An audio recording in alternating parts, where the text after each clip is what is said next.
Selamat pagi. Assalamualaikum warahmatullahi wabarakatuh. Berjumpa kembali dengan Budi Rajo di Padepokan Budi Rajo. Kita mulai dengan ngopi dulu. Bismillah.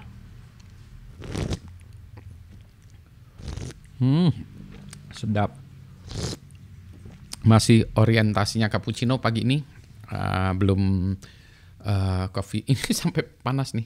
Panas, berembun kacamatanya karena barusan beres jogging di depan, terus langsung istirahat sebentar buat kopi, minum kopi. Maaf ya. Ini mau cerita soal data ya, data untuk penelitian atau data pengujian. Ya ini data lah ya, banyaknya data. Jadi ketika kita mau melakukan pengujian atau melakukan penelitian, nah ini yang menjadi masalah. Berapa jumlah data yang harus kita gunakan agar penelitian kita ini akurat gitu ya. Akurat itu ya benar ya, hasilnya benar. Nah ini yang sering jadi pertanyaan. Seberapa banyak atau minimal berapa yang kita sebut cukup berapa, kalau kita sebut sedikit banyak itu berapa? Ternyata ini susah. Nah, yang pertama yang biasanya nih ya saya menggunakan rule of thumb atau kita sebut kebiasaan. Jadi ini belum tentu akademik ya, karena ini kebiasaan. Kebiasaan yang dilakukan ketika orang melakukan penelitian, kebiasaan. Jadi ini ya, yang biasa dilakukan orang. Jadi bukan malah belum sampai kepada skala best practice ya, karena ini belum best practice, tapi masih common practice atau yang lazim dilakukan. Ya. Yang pertama jumlah data, kalau bisa jumlah datanya yang sudah itu adalah 10.000 minimal, 10.000 data. Kalau kita membuat training ya untuk AI gitu misalnya 10.000 data minimal. Kalau untuk percobaan yang lain juga demikian, ada 10.000 data. 10.000 data itu untuk setiap kasus ya. Jadi kalau kita punya misalnya ada kasus malware dan bukan malware, nah itu bagusnya itu 10.000 malware, 10.000 bukan malware. Atau kalau kita membuat penelitian yang lain gitu ya, untuk kasusnya misalnya kita ingin mendeteksi defect atau kesalahan, ada berapa? 5 jenis defect ya, masing-masing 5 jenis kesalahan itu 10.000. Banyak ya. Kalau saya mau membuat mendeteksi plat nomor mobil juga demikian gitu ya. Setiap huruf minimal 10.000. Membandingkan kucing dengan anjing minimal masing-masing kucingnya 10.000, anjingnya 10.000. Itu yang biasanya dilakukan, yaitu common practice. Tapi seringkali itu susah ya. 10.000 itu kelihatannya angkanya sedikit tapi banyak sebetulnya. Kalau dibanding dengan jumlah penduduk di Indonesia jelas sedikit kan ya. Penduduk Indonesia 270 juta lebih sekarang. 10.000 mah nggak ada apa-apanya ya sebetulnya. 10.000 tuh kayak jumlah ini follower yang mengikuti channel YouTube saya aja ini 17.000. Jadi 10.000 tuh mungkin ya nyaris setengahnya lah ya. Jadi sebenarnya 10.000 tuh nggak banyak, tapi ternyata susah memperoleh data segitu. Sehingga biasanya orang melakukannya lebih sedikit dari 10.000. Lebih sedikit dari 10.000. Dari pengalaman kami, nah ini saya, teman-teman dan lain sebagainya, 5.000 itu mulai bagus. Jadi kalau kita misalnya mau mencari 10.000 itu susah ya, misalnya mau membuat suatu penelitian yang akurasinya 90%, 10.000 data, 5.000 tuh udah di atas 80 ya. Dari 5.000 udah di atas 80, nanti naik ke 10.000 akurasinya menjadi lebih bagus, itu ternyata susah datanya. Jadi minimal 5.000 sebetulnya sih ya. 5.000 tuh sudah bisa dibilang oke lah, sudah bisa katakanlah bagus lah ya. Kalau ini ada satu penelitian yang diakurasinya 55%, wah saya bilang nggak bagus tuh. Karena kalau kita ngelempar koin aja kita nebak itu 50-50, ya 50%. Jadi iya itu sama dengan nebak aja, nggak usah diteliti juga, tebak aja gitu. Ya. Jadi minimal 5.000, ya 5.000.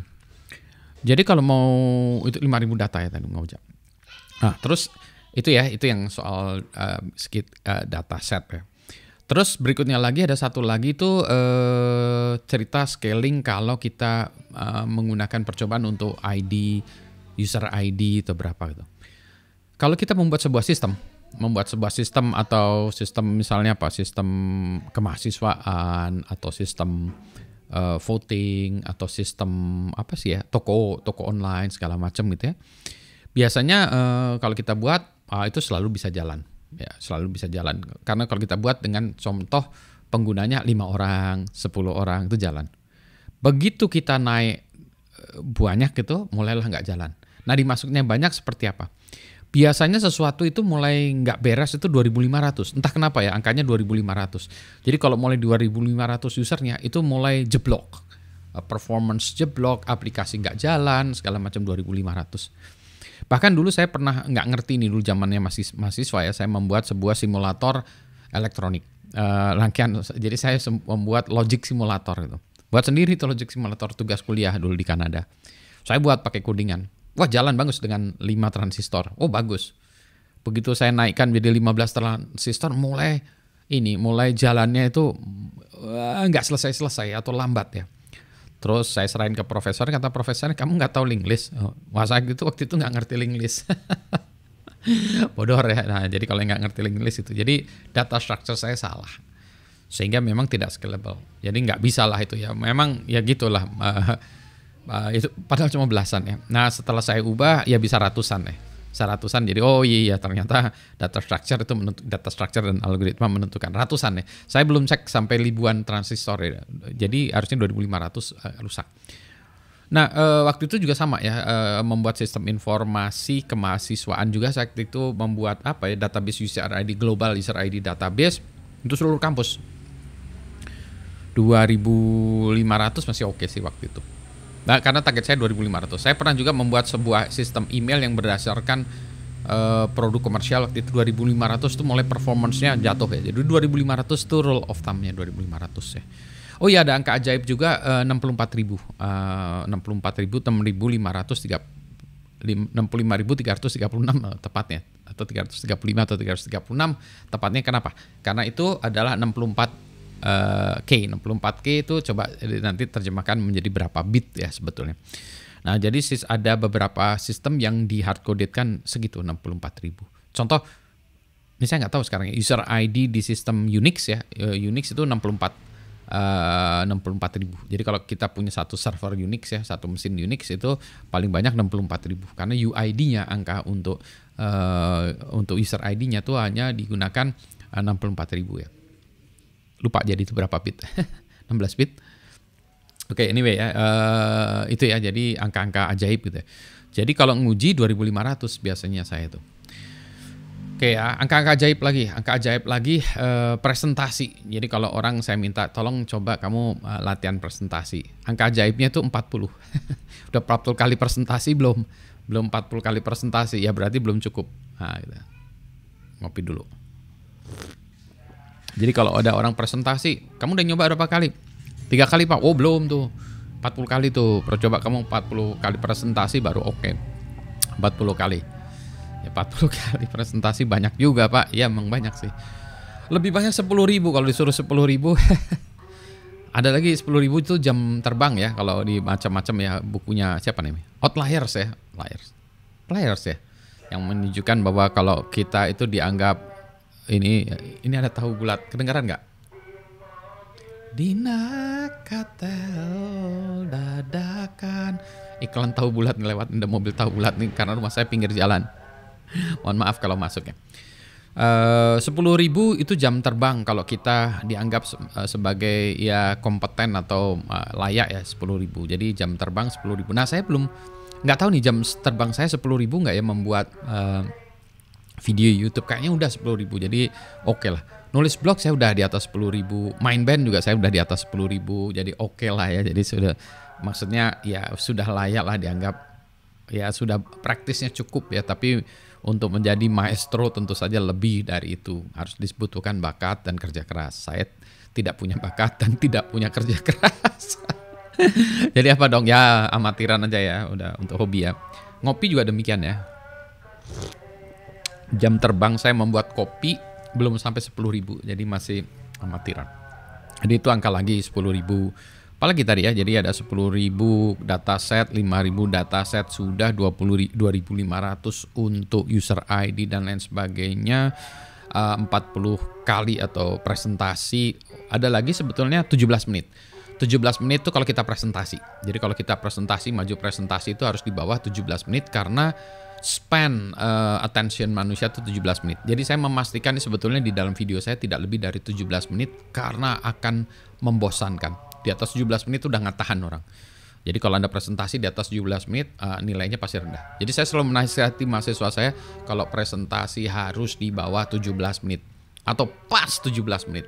Biasanya diberikan waktu sampai 20 menit. Nah, pastikan 17-18 menit. Karena udah atas itu orang udah attention-nya udah nggak our span, attention span is only 17 minutes. Jadi kita ini hanya bisa ini 10. Bahkan sekarang katanya anak-anak sekarang ya, kalau untuk ini micro learning tuh 3 menit ya. Saya lihat juga di video-video saya ini, kalau ini ya yang nontonnya tuh 3 menit. Jadi yang sampai batas sekarang saya lihat ini 11 menit ya, batas 11 menit. Itu jarang yang nonton sampai 11 menit, 3 menit biasanya gitu. Padahal biasanya gem itu atau berlian, intan berlian itu ditaruh di belakang. Jadi kalau nonton film tuh memang paling seneng tuh ya setelah selesai filmnya tuh dilihat belakangnya ini ada nggak bocoran untuk film berikutnya ya, sequel berikutnya. Kadang-kadang ada gitu ya, atau ada bodoran-bodorannya di belakangnya, jadi dinantikan belakangan. Gitu ya. Nah jadi ini juga sama, saya harus menghentikan video saya karena tadi span-nya 17 menit. Jadi inilah yang saya sebut angka-angka ajaib di dalam penelitian, presentasi, pendidikan. Jadi kalau nguji itu ya, rule of thumb-nya itu ya. Gitu ya, ini saya beresin kopinya dulu. Udah kelamaan juga, nanti udah nggak ada yang tertarik juga nonton sampai akhir gitu ya. Nggak ada yang nonton sampai akhir kan. Nah, harusnya di akhir ini saya kasih hadiah-hadiah gitu ya, supaya orang nonton sampai akhir. Oh jangan-jangan di fast forward deh. Jadi skip 3 menit, abis itu fast forward ke 1 menit terakhir. Ada juga yang kayak gitu katanya Pak. Oke. Baik, selamat pagi semuanya, sehat semuanya ya. Assalamualaikum warahmatullahi wabarakatuh.